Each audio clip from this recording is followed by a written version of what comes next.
언젠가부터 여행하면 해외여행이 국룰이 돼버렸어요. 얼마 전 연휴 때도 인천공항은 문전성시를 이뤘죠. 이제 하루 이용객 수 20만 명은 디폴트 값이에요. 이 정도면 민족 대이동 수준이죠. 특히 일본을 그렇게들 가세요. 옛날엔 라멘 먹으러 일본 간다는 말이 상위 1% 부자들 얘기처럼 들렸는데 요즘은 그렇지도 않죠. 주변에도 당일치기로 다녀오시는 분들 꽤 있고요. 최근엔 엔화도 올랐는데 여전히 수요가 탄탄합니다. 일본뿐만 아니라 해외로 워낙 많이 나가다 보니까 지난해 해외카드 결제액도 사상 최대치를 찍었어요. 반면에 국내 여행 쪽 분위기는 세상 침울합니다. 내국인 국내 관광 지출액을 보면 2년 연속 감소세거든요. 물론 시기적으로 보면 코로나 이후 해외여행이 재개된 영향도 있죠. 사람들이 다시 비행기표를 끊기 시작하면서 국내 여행 수요가 빠르게 식은 것도 사실입니다. 하지만 이걸 마냥 경기가 안 좋아서라고 넘길 수만은 없는 게 국내에선 여행을 가더라도 그렇게들 지갑을 닫으면서 해외에선 또 플렉스를 한다는 거예요. 그래프가 정확히 반대입니다. 여행 수지도 적자 늪에 빠졌죠. 국내 여행은 어쩌다 이렇게까지 찬밥 신세가 된 걸까요? 그래서 준비한 오늘의 지식 343은 외면받는 국내 여행입니다.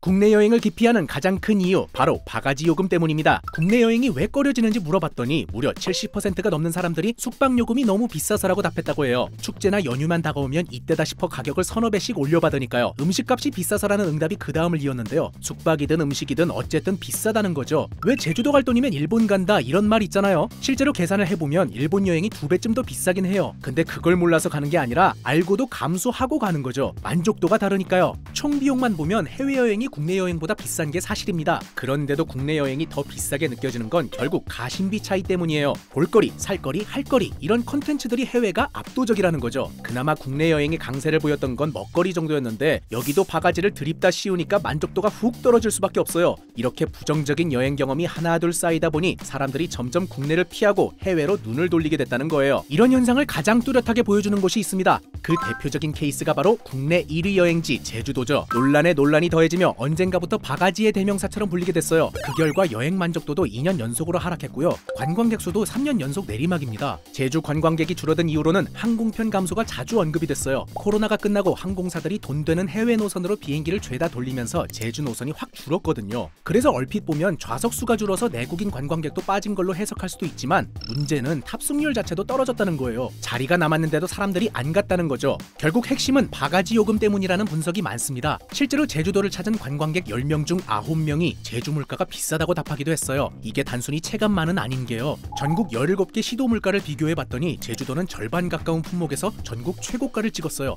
특히 삼겹살이나 갈치조림같이 제주를 대표한다고 할 수 있는 음식들이 눈에 띄게 비쌌습니다. 최근 논란만 몇 가지 살펴보면요. 삼겹살을 시켰더니 비계덩어리가 나온 비계 삼겹살 논란 기억하시죠? 여기다 대고 제주지사가 식문화 차이니까 감안해달라고 하면서 오히려 불난데 기름을 부은 셈이 됐죠. 그 외에도 썩은 참외 사건, 해산물 바가지 논란이 있었고요. 올해 벚꽃 축제에선 꼴랑 순대 6개 들어간 순대볶음을 25,000원에 팔아서 한바탕 홍역을 치르기도 했어요. 이때마다 지자체에서는 대책을 마련하겠다고 하는데 이게 말만 번지르르 하지 막상 가보면 또 그렇지가 않다 보니까 관광객들 입장에선 폭삭 속았수다가 아니라 폭삭 당했수다라는 말이 안 나올래야 안 나올 수가 없는 거예요. 그런데 제주도가 관광으로 먹고 사는 곳이잖아요. 관광객 수가 곤두박질 치면서 지역 경제 전반에도 빨간불이 켜졌다고 해요. 대출 연체율도 심각합니다. 제주 지역 은행 연체율이 전국 평균의 2배 수준으로 치솟은 거예요. 지금도 도내에선 이대로면 다 망한다, 바가지부터 잡아야 산다 이런 말들이 계속 나오고 있어요. 근데 문제는 이걸 강제할 수 없다는 거예요. 누구 하나만 빌런 짓을 해도 제주 전체가 욕을 먹게 돼요. 한마디로 언제 어디서 터질지 모르는 지뢰밭입니다. 관광객이 줄어서 씨름하는 곳이 또 있습니다. 바로 여수인데요. 여수의 히스토리도 아주 화려해요. 여수가 관광도시로 떠오른 데는 2012년 엑스포 유치도 한몫했지만 진짜 한 방은 따로 있었죠. 장범준 형님이 부른 여수 밤바다의 공이 상당했어요. 여수시도 진짜 감다살인 게 물 들어올 때 노젓는다고 아예 여수 밤바다 자체를 관광 상품으로 만들어버렸어요. 이때 나온 낭만 버스킹, 낭만 포차 이런 낭만 시리즈가 줄줄이 다 대박이 났습니다. 여수는 낭만의 도시가 됐고요. 여수 밤바다 노래 하나가 여수시 전체를 띄웠다고 해도 과언이 아니에요. 덕분에 전국 1위 관광도시 타이틀도 찍먹할 수 있었죠. 그런데 요즘 여수 분위기는 예전 같지 않다는 얘기가 많아요. 대표 관광지인 낭만 포차만 봐도 한창 때랑 비교하면 매출이 반토막이 나버렸습니다. 심지어 아예 문을 닫은 포차들도 꽤 된다고 해요. 오죽했으면 장범준이 입까지 직접 벌려서 기껏 떠먹여준 기회를 여수가 꾸역꾸역 뱉어냈다는 말까지 나오죠. 여기서 자업자득이란 소리가 나올 수밖에 없는 게 낭만 포차를 보면요. 시에서 홍보도 해주고 임대료도 연 100만원밖에 안 해서 입점 경쟁이 치열하다고 합니다.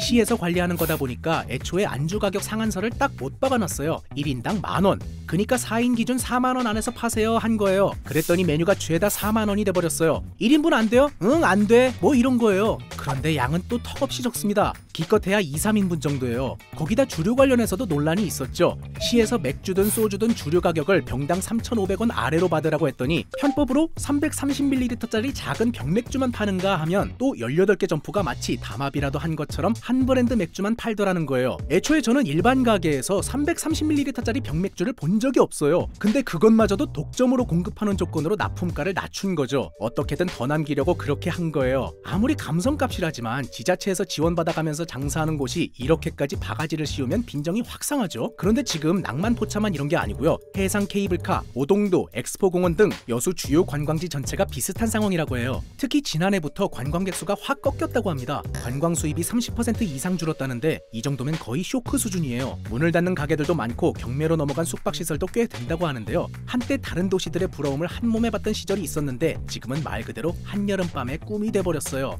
강원도 양양 역시 예외는 아닙니다. 서울 양양고속도로가 뚫리면서 젊은 친구들 사이에서 서핑 성지로 급부상했죠. 양양은 관광객 수가 현지 주민 수의 17배에 달할 정도로 관광 의존도가 높은 지역이기도 하거든요. 그런데 이런 양양도 요즘 관광객 감소로 골머리를 앓고 있다고 해요. 여기도 바가지 논란이 끊이질 않는 거예요. 대표적인 게 자리세 논란이죠. 해수욕장 모래사장에 개인 텐트를 가져가서 펼치려 했더니 자리값으로 2만원씩이나 받더라는 겁니다. 한강에서 텐트 칠 땐 대여비는 내도 자리세는 없잖아요. 그런데 양양에선 자리 하나 깔면 돈부터 내라는 거예요. 이 자리세 개념이 아예 무대뽀는 아닌 게 해수욕장이 워낙 많다 보니까 지자체가 어촌계 이런 데다가 관리를 맡길 수 있게끔 법에 규정이 되어 있다고 해요. 시설 사용료도 받을 수 있게 돼 있고요. 일종의 운영관리비 같은 건데 이게 자리세가 되는 거죠. 최근 다녀온 분 얘기를 들어보니까 요즘엔 자리세가 기본 3만원 정도라고 하더라고요. 기분 전환하러 바다에 갔다가 흑우된 건 아닌지 괜히 기분만 상한다는 거예요. 거기다 음식값도 어메이징합니다. 옥수수 한 개도 안 되는 크기를 10,000원씩 받고 통조림 반캔 정도 되는 파인애플을 25,000원씩 받아요. 파인애플을 직접 재배하고 통조림 담가서 내어주는 게 아닌 이상 도무지 납득하기 어려운 가격인데요. 누가 그러더라고요. 관광지 물가면 관광지 물가, 핫플 물가면 핫플 물가 하나만 해야 되는데 양양에서는 관광지 물가 받고 핫플 물가 따블로 얹은 게 기본 물가라고요. 유흥성지라는 오명도 양양의 이미지를 크게 깎아먹긴 했지만 이 바가지 논란 역시 양양을 믿고 하는데 한몫했다 이런 말이 많습니다.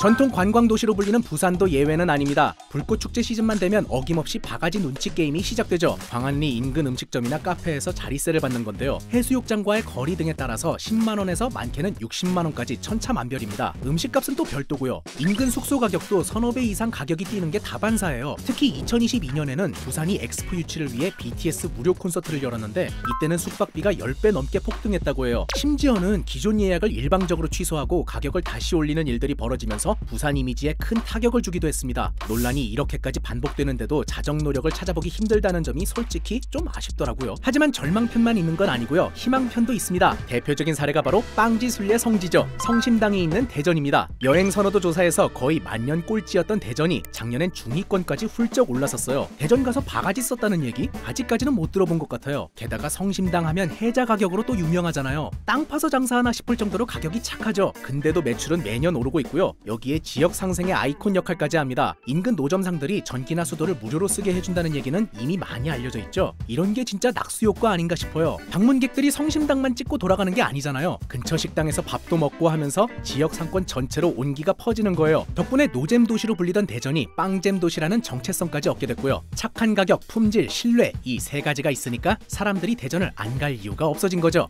이런 가운데 각 지자체에서는 기존 관광 상품만으로는 이제 한계다 해서 새로운 관광 자원 개발에 열을 올리고 있어요. 여수엔 전국 최대 규모 대관람차가 들어섰고 제주도에선 한라산에 케이블카를 설치하자는 얘기가 계속 나오고 있죠. 하지만 이런 식의 컨트롤 C 컨트롤 V 개발로는 결코 문제가 해결될 수 없어요. 바가지 요금과 양대 산맥을 이루는 국내 여행의 또 다른 고질병이 바로 획일화된 콘텐츠거든요. 어딜 가나 레일바이크 아니면 출렁다리 아니면 대관람차 아니면 케이블카 다 거기서 거기에요. 하트 모양 포토존은 지자체에서 공구하나 싶을 정도인데요. 정작 관광객이 떠나는 가장 큰 이유는 볼 게 없어서가 아니라 믿고 소비할 수 없어서입니다. 그래서 바가지 문제부터 잡는 게 가장 본질적인 해결책이라는 지적이 나오는 거고요. 그런 의미에서 최근 연휴의 분위기 변화는 꽤 의미 있는 신호를 읽힙니다. 지난 설엔 임시 공휴일 지정 탓인지 다들 해외로 나가시는 바람에 국내 여행지는 찬바람 쌩쌩이었잖아요. 그런데 이번엔 달랐죠. 날도 풀렸겠다. 국내 여행지도 아주 북적북적했어요. 진짜 사람 바글바글하고 차도 엄청 막히더라고요. 손절당한 줄만 알았던 제주도에도 관광객이 그래도 제법 몰렸다고 합니다. 이제 곧 6월 연휴도 있고 본격적인 성수기가 다가오고 있죠. 지금이야말로 무너진 관광 관광객들의 신뢰를 다시 회복할 수 있는 절호의 기회예요. 야구로 치면 9회 말 투아웃, 투쓰리 풀카운트쯤 되는 거죠. 바가지 때문에 외면받는 일이 더는 없도록 완전히 달라진 국내 여행지들의 모습 기대해봐도 되겠죠?